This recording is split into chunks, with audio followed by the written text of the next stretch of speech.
נכון. איך אתה מתמודד במצב של ריבוי מקבלי החלטות? לא משנה אם זה מכון ויצמן, טבע, אתה יודע, אוניברסיטה העברית, חברות גדולות כאלה ואחרות של הייטק. איך מתמודדים עם זה? זו נקודה סופר סופר חשובה, כי באמת חשוב באמת לדעת מי מקבל ההחלטות, כי אותו בן אדם שפונה אליך באופן ראשוני ומתעניין במוצר כזה או אחר, מאוד יכול להיות שהוא מתעניין, אבל בוא נתחיל מזה שיכול להיות שבכלל אין תקציב. אז קודם כל, זה לוודא בכלל אם יש תקציב, מתי מתוכננת הרכישה. ואני מתחיל את זה בשאלות פתוחות כבר בתחילת התהליך. כוח יכול להגיד לי, כן, קיבלנו תקציב, אנחנו מעוניינים להתקדם לרכישה בחודש-חודשיים הקרובים, או שאני מעוניין לקבל הצעת מחיר, ואני רוצה להגיש את זה לגרנט, למשהו שיתקבל בשנה, שנתיים הקרובות.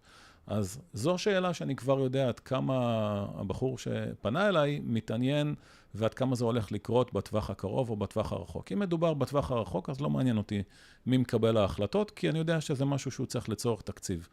אבל אם זה משהו שהוא באמת מאוד מאוד קונקרטי, אז אם נגיד פונה אליי סטודנט, מאוד חשוב לי לדעת מי מנהל המעבדה. אם זה מנהל המעבדה, הרבה פעמים זה מנהל הבניין, לבוא ולדעת אם יש כסף, אם זה מכשיר שהולך לשבת במעבדה, או שהוא הולך לשבת בבניין. את מי הוא הולך לשרת? סטודנט אחד, מעבדה, או את כל הבניין, או את כל המחלקה.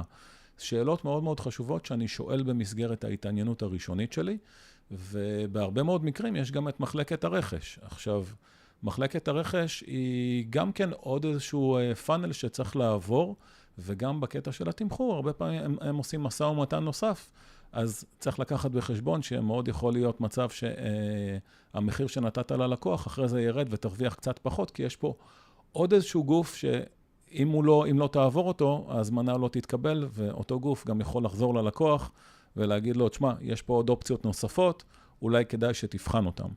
אז מאוד מאוד חשוב להבין מי מקבל ההחלטות, כי אם אתה לא כבר בשלבים הראשונים יושב עם כל מקבלי ההחלטות, מאוד יכול להיות שלא תצליח לסגור עסקה, כי ישבת עם מישהו נורא מתעניין, ואז באת למקבל ההחלטות. נורא נחמד שהוא בא והתעניין, וישבתם והשקעתם שעות וימים, אבל בוא, אין לנו כרגע תקציב. תקציב אולי נקבל בעוד שנה, שנתיים. וזה מתחבר לי תמיד לנושא של מי הלקוח האידיאלי. תמיד אני אומר, זה לקוח שיש לו בעיה, דבר שני, שהוא מעוניין לפתור אותה, דבר שלישי, שמדובר בתהליך, ודבר רביעי, לא פחות חשוב כמובן, זה שיש לו את היכולת ואת הרצון לשלם.